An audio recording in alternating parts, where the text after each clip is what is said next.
Donc maintenant qu'on a vu et compris ce qu'est le RGPD et qu'on a commencé à définir ce qu'est une donnée à caractère personnel, on va aller un tout petit peu plus loin sur ce point.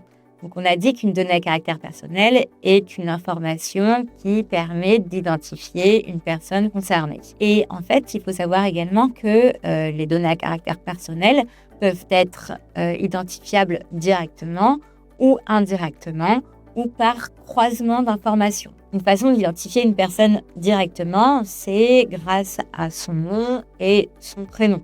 On a d'autres informations qui permettent d'identifier une personne indirectement.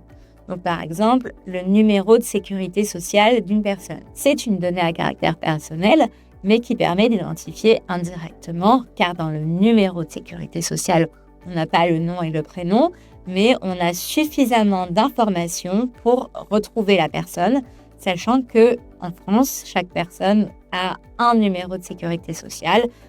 Deux personnes ne peuvent pas avoir le même numéro de sécurité sociale.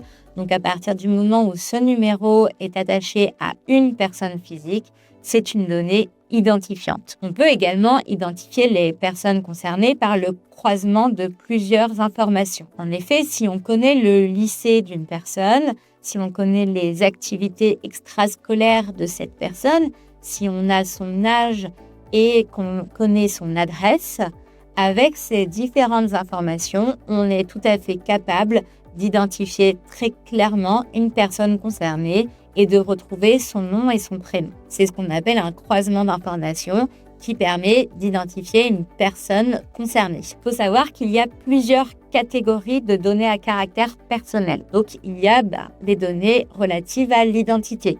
Ce sont les données classiques qu'on a en tête généralement quand on parle de données à caractère personnel. On a d'ailleurs tendance à croire qu'il ne s'agit que de ça, par erreur bien sûr, mais donc il s'agit du nom, du prénom, de la date de naissance, de l'adresse, de la photographie et d'autres informations. Ce sont les données relatives à l'identité. On a également les données qui sont relatives à la vie personnelle. La situation familiale, le nombre d'enfants, ce sont également des données personnelles parce que, comme on le disait avant, ces informations croisées les unes avec les autres permettent de remonter à une personne concernée. Également, les données relatives à la vie professionnelle sont des données à caractère personnel. Par exemple, le CV. Le CV d'une personne, évidemment, contient suffisamment d'informations pour savoir qui est cette personne. Alors, c'est vrai qu'en France, nous, on a classiquement la photographie, le nom, le prénom. Donc déjà, vous allez me dire, ce sont des données identifiantes relatives à l'identité. Mais dans d'autres pays de l'Union européenne, dans lesquels le RGPD s'applique, et on pourrait imaginer qu'en France, ça puisse être un jour le cas aussi, sur le CV, il n'y a pas toujours ces informations. Il n'y a pas forcément la photo, le nom et le prénom. Parfois, il y a simplement les expériences professionnelles, les expériences pédagogiques, scolaires. Et grâce à ces informations, on peut quand même remonter à une personne concernée. Si on sait qu'à telle année, elle était à tel lycée, qu'à telle année, à telle fac, et qu'à telle année, elle a travaillé dans telle entreprise, on va savoir de qui il s'agit. On a également toutes les informations économiques, les revenus par exemple, les fiches d'imposition, les données bancaires ou la situation financière. Ces informations, pareil, croisées, mises bout à bout, permettent d'identifier une personne concernée. On a également les données de localisation. Donc, c'est par exemple les coordonnées GPS, la géolocalisation du véhicule ou la géolocalisation du téléphone. Alors, bien sûr, il y a des règles qui encadrent toutes ces données personnelles, leur collecte et leur traitement.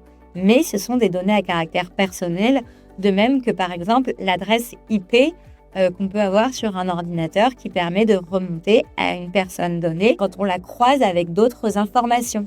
Lorsque l'on sait que telle personne habite à telle adresse et que telle adresse IP s'est connectée, on peut savoir que c'est cette personne-là qui utilisait cette adresse IP qui s'est connectée. Et on a également les données dites sensibles. Ce sont les données particulières selon le RGPD.